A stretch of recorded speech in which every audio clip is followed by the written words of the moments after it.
Good evening बच्चों। आज हम पढ़ने वाले हैं इलेक्ट्रोस्कोप अर्थात विद्युतदर्शी। पिछली क्लास में हमने देखा था कि आवेश के बारे में हम देख रहे थे कि कोई वस्तु पर आवेश कैसे आता है। उसके लिए हमने इलेक्ट्रॉन सिद्धांत भी देखा था कि इलेक्ट्रॉन के आधार पर हम किसी वस्तु पर आवेश धन है या ऋण है ये ज्ञात कर सकते हैं, पता कर सकते हैं।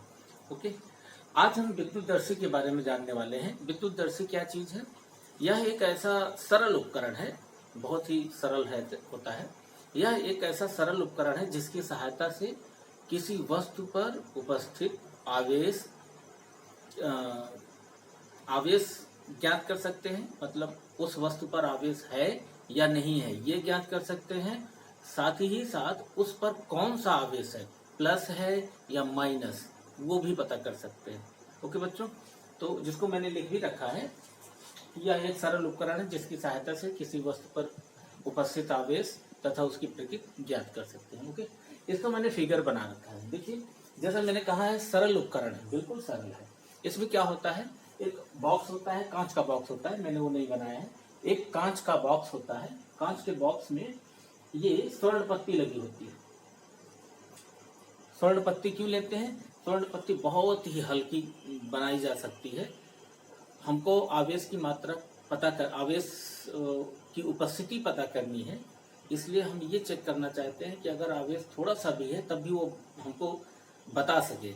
इसीलिए हमने क्या किया, स्वर्ण पत्ती लिया है जो कि बहुत हल्की होती है।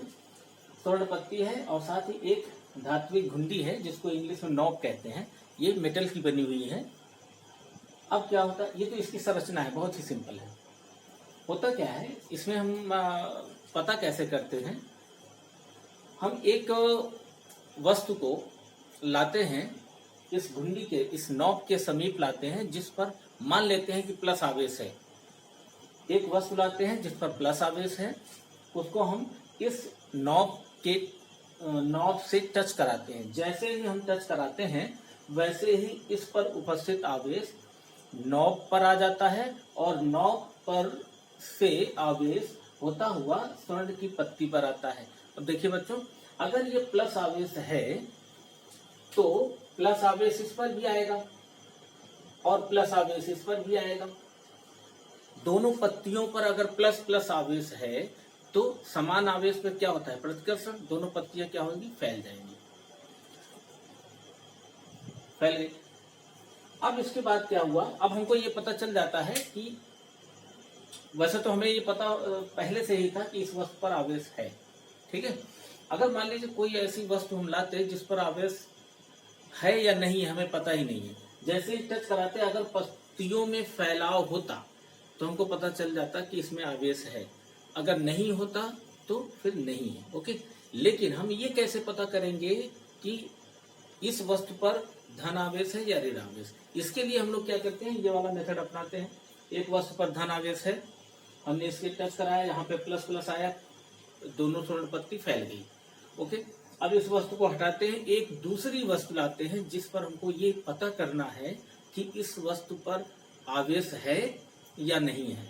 अगर आवेश है तो कौन सा है, प्लस है या माइनस? तो हम उसके लिए क्या करेंगे, उस वस्तु को इस नॉब से टच कराएंगे। अगर नॉब से टच कराने के बाद पत्तियों में फैलाव आता है, ध्यान से सुनना, पत्तियां अगर फैलती हैं तो समझ जाना कि उस वस्तु पर प्लस आवेश है। क्या है बच्चों, प्लस आवेश। क्यों? क्योंकि प्लस आवेश पहले से था। जो वस्तु हमने इससे टच कराया उस पर भी प्लस आवेश है, तो प्लस की मात्रा बढ़ जाएगी जिससे और ज्यादा प्रतिकर्षण होगा और फैल जाएंगी। यदि इन पत्तियों में सिकुड़न आता है, मतलब ये नजदीक आती है, इसका मतलब है जो वस्तु मैंने नॉब से टच कराया था उस पर माइनस आवेश है। माइनस आवेश होने से वह माइनस आवेश यहाँ आएगा, इस प्लस आवेश को कम करेगा जिससे पत्तियों में जो प्रतिकर्षण था वो कम होगा और पत्तियां नजदीक आएंगी। ओके बच्चों, ये है विद्युतदर्शी की विद्युतदर्शी से हम कैसे आवेश की उपस्थिति और उसकी प्रकृति को ज्ञात करते हैं। ओके बच्चों, यदि हमारे वीडियो आपको अच्छे लगते हैं, अच्छे लग रहे हैं तो आप उसे लाइक करिए, सब्सक्राइब करिए। Thank you.